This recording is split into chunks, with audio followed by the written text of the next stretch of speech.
भाइयों को रोहिंग्या कहेंगे? हिम्मत कैसे हुई आपकी? ये हिंदू लोग हैं, हिंदू लोग हैं, इनका नाम राम है, इनका नाम राम है, राम। अगर जेल वेल की बात करोगे ना, जिस दिन सत्ता परिवर्तन होगा एक भी आदमी बाहर नहीं दिखेगा। ये धमकी देने की बातें मत करो। जेल 3 घंटे ईडी सीबीआई दे दो, सबको भेज दूंगा। चलो दे दो ईडी सीबीआई। आप बोलते हैं, प्रवोक करते हैं, आप इसे संविधान आगे बढ़िए। संविधान गड़बड़ करेंगे तो संविधान कहां से बचेगा सर? मुझे लगता है कि संजय जी अपना आपा खो गए हैं, वाक्य इस्तेमाल किया, ये एक्सपंज होना चाहिए। कोई बांग्लादेशी त्रिपुरा से, बंगाल से, आसाम से, झारखंड पार करके, यूपी पार करके, बिहार पार करके दिल्ली कैसे आ गया? आप लोग घास छील रहे थे क्या? आपकी सरकार घास छील रही थी क्या? भ्रष्टाचार के खिलाफ जब बोलते हैं भाजपा के लोग, तो लगता है ओसामा बिन लादेन अहिंसा पे उपदेश दे रहा है। गाय काटने वाली कंपनी से चंदा लेने वाले लोग मेरे ऊपर सवाल उठा रहे हैं। ये मंत्री है सरकार के। बच्चों शांत हो जाओ, बच्चों हल्ला मत करो। हमारा संविधान कहता है सेकुलरिज्म की बात, धर्मनिरपेक्षता, जिसका खुलेआम आप विरोध कर रहे हैं। ये एक ऐसी सरकार है, हमारे प्रधानमंत्री जी भारत के संविधान पे शपथ लेकर देश के प्रधानमंत्री बने। यहां पे बैठे हुए सांसद संविधान की शपथ लेते हैं, मंत्री संविधान की शपथ लेते हैं, लेकिन संविधान में लिखी हुई बातों को नहीं मानते। धर्मनिरपेक्षता से इनको मतलब नहीं है। हमको अगर दर्शन करना होता है मान्यवर, तो हम काशी जाते हैं, महाकाल का दर्शन करने उज्जैन जाते हैं, प्रभु श्री राम का दर्शन करने अयोध्या जाते हैं। लेकिन भाजपाइयों को जब दर्शन करना होता है तो ये मस्जिद में भगवान का दर्शन करने जाते हैं। मस्जिद में भगवान का दर्शन करने जाते हैं, मस्जिद में मंदिर खोज रहे हैं पूरे देश के अंदर। मैं इनसे कहना चाहता हूं, घबराओ मत, सीट पर चीखना चिल्लाना शुरू कर देते हैं। जैसे ही बोलता हूं चीखना चिल्लाना शुरू। मान्यवर, ये भारत खोदो योजना चला रहे देश में, भारत खोदो योजना। अरे मैं कहता हूं अगर इतना ही खोदना है, कल को कोई आके दावा करेगा संसद को खोद दो, कम से कम प्रधानमंत्री की डिग्री मिल जाएगी, उसका तो पता चल जाएगा कहां है। संसद खोद दो। ये भारत खोदो योजना बंद करो, इससे देश का विकास होने वाला नहीं है। भारत की हमारी सरकार जो अपने आप को कहती है मोदी जी की बड़ी योजनाएं हैं, बड़ी ताकतवर सरकार है, मात्र 2% स्वास्थ्य के ऊपर खर्च करती है। यह इस देश की हकीकत है। कैसे समानता आएगी? कैसे संविधान में लिखी हुई बातों की सुरक्षा हो पाएगी? मैं दिल्ली की बात करूं, अगर देखिए टोका टोकी करेंगे। बोलिए ना, आप बोलिए, आप क्यों उधर बात अभी ये लोग जब बोल रहे थे मैं चुपचाप सुना। आप बोलिए। अगर जेल वेल की बात करोगे ना, जिस दिन सत्ता परिवर्तन होगा एक भी आदमी बाहर नहीं दिखेगा। ठीक, ऐसी बातें मत करो, आपस में बात नहीं। संजय ये जी, धमकी देने की बातें मत करो। संजय जी, आपस में कोई बात नहीं। संजय जी प्लीज प्लीज, नहीं कोई नहीं, आप लोग आपस में बात कंट्रोल कीजिए सर। सभी लोग आपस में बात प्लीज, आप बैठे रहे प्लीज। ऐसे धमकी देकर काम मत करो। आप विषय पे बोले। अडानी की दलाली करने वाली सरकार हमसे सवाल कर रही है। विषय पर संजय जी जो विषय बोलेंगे, भ्रष्टाचार बोलेंगे, विषय पर बोलिए प्लीज, विषय पर बोलिए प्लीज। अडानी की दलाली करने वाले लोग हमसे सवाल करेंगे। मुझे लगता है कि संजय जी अपना आपा खो गए हैं और उन्होंने अपनी शब्दावली को ध्यान में रखना चाहिए, और ये जो उन्होंने वाक्य इस्तेमाल किया ये एक्सपंज होना चाहिए।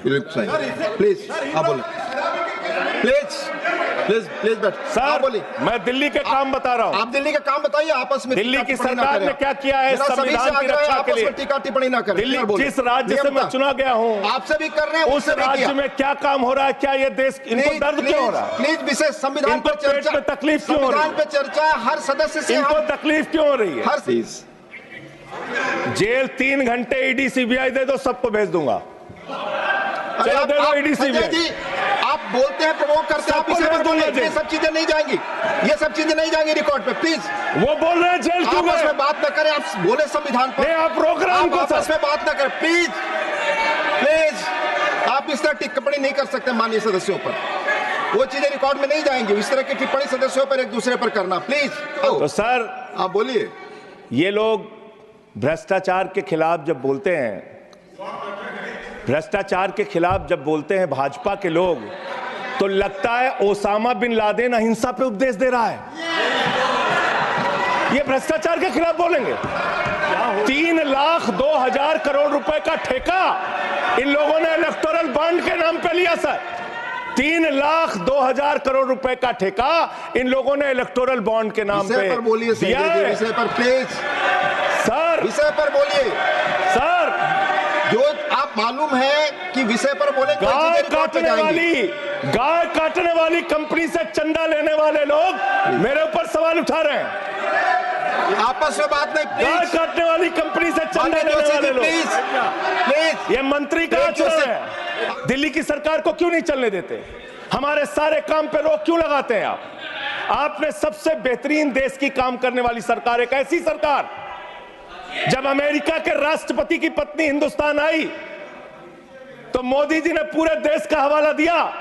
गुजरात का स्कूल देख लो, मध्य प्रदेश का देख लो, उत्तर प्रदेश का देख लो, हरियाणा का देख लो। उसने कहा हमें केजरीवाल का स्कूल देखना है, मनीष सिसोदिया ने जो स्कूल बनाया वो स्कूल देखना है। ये काम हमने किया। आज दिल्ली के स्कूल मॉडल की चर्चा पूरी दुनिया में हो रही है। अस्पताल के मॉडल की चर्चा पूरी दुनिया में हो रही है। ये मंत्री है सरकार के। बच्चों शांत हो जाओ, बच्चों हल्ला मत करो, बच्चों शांत, बच्चों हल्ला मत करो, बच्चों शांत। मान्यवर, दिल्ली के अंदर चुनाव होने जा रहा है। चुनाव भारत के संविधान का एक बड़ा पर्व माना जाता है। संविधान ने हमें ताकत दी, अपने हिसाब से विधायक चुनिए, अपने हिसाब से सांसद चुनिए, वही मंत्री बनता है, मुख्यमंत्री बनता है, प्रधानमंत्री बनता है। दिल्ली में चुनाव क्या हो रहा है? दिल्ली में कैसे चुनाव कर रहे हैं लोग? ये महाराष्ट्र और हरियाणा का प्रयोग, चुनाव घोटाले का प्रयोग दिल्ली में करना चाहते हैं। और वो कैसे करना चाहते हैं? कैसे करना चाहते हैं? ध्यान से सुनिएगा सर। प्लीज। दिल्ली के अंदर ये चुनाव घोटाले की मैं रिपोर्ट लेके आया हूं। ये रिपोर्ट आज पूरे देश को पता होनी चाहिए। दिल्ली में जो चुनाव करा रहे हैं मान्यवर, ये घपले से जीतना चाहते हैं। शाहदरा में भारतीय जनता पार्टी के एक पदाधिकारी ने 11,008 वोट कटवाने की अर्जी दी।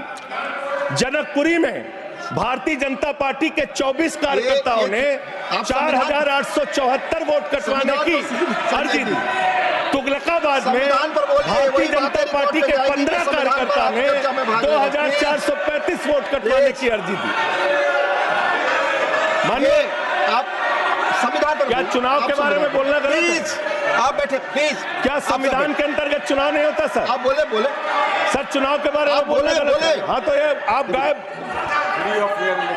फ्री एंड फेयर इलेक्शन संविधान ने दिया है। तुगलकाबाद में सर, तुगलकाबाद में एक बूथ है, बूथ नंबर 117, वहां कुल 1337 वोट हैं। उसमें से 554 वोट कटवाने की अर्जी 2 बीजेपी के कार्यकर्ताओं ने दी। पालम में भाजपा के 9 कार्यकर्ताओं ने 1641 वोट कटवाने की अर्जी दी। संजय जी, रजौरी गार्डन में सर चुनाव का अधिकार संविधान ने दिया। ऑथेंटिसिकेशन करेंगे सर, चुनाव का अधिकार संविधान ने दिया। जो आरोप लगा रहे हैं, चुनाव के घपले पे नहीं बोलेंगे यहाँ पे प्लीज। क्या चुनाव के घपले पे नहीं बोलेंगे? इसको चुनाव हाँ ऑथेंटिकेट करूंगा, ऑथेंटिकेट करूंगा sir. I will authenticate it. मैं ऑथेंटिकेट करूंगा सर, आपकी बात सुन लिया सर।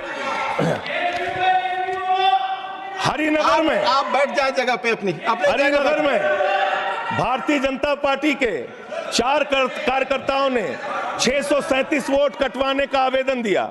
करावल नगर ने 2 कार्यकर्ताओं ने 3,260 वोट कटवाने की अर्जी दिया। मुस्तफाबाद में एक व्यक्ति ने 534 वोट मैं नहीं कर रहा। I am not ending sir, I am not ending. I am not. नहीं सर, ऐसे आप तो फिर ऐसे अलाउ करेंगे। आपको हम समय देंगे, आप देखिए। Leader of the house. नहीं, मैं एक ही बात स्पष्ट करना चाहता हूं कि जिस संविधान ने ये ताकत दी है कि वो वोटर्स लिस्ट के बारे में जो चर्चा कर रहे हैं कि उसको कटवाने का, वो प्रोविजन भी संविधान के अंतर्गत ही है। और उसमें देखने वाली बात यह है कि ये इतने दिन सत्ता पे कहीं रोहिंग्या और बांग्लादेशी के वोटों पर तो नहीं बने हुए थे। माननीय संजय जी, इतनी शानदार बात आज की है लीडर ऑफ द हाउस ने सर, मैं इनका नमन करता हूं। इतनी बढ़िया बात इन्होंने कह दी कि मैं इसका जवाब जरूर दूंगा। सर, इन्होंने कहा कहीं ऐसा तो नहीं जिनके नाम काटे जा रहे हैं वो रोहिंग्या हैं। हमारे उत्तर प्रदेश के भाई, हमारे पूर्वांचल के भाई, हमारे यूपी बिहार के भाई जो 40-40 साल से दिल्ली में रह रहे हैं, अपने श्रम अपने खून पसीने से दिल्ली को बना रहे हैं, आप उनको रोहिंग्या करें, आप उनको रोहिंग्या करें। हिम्मत कैसे हुई आपकी? Are you wondering how high-speed electric vehicles work?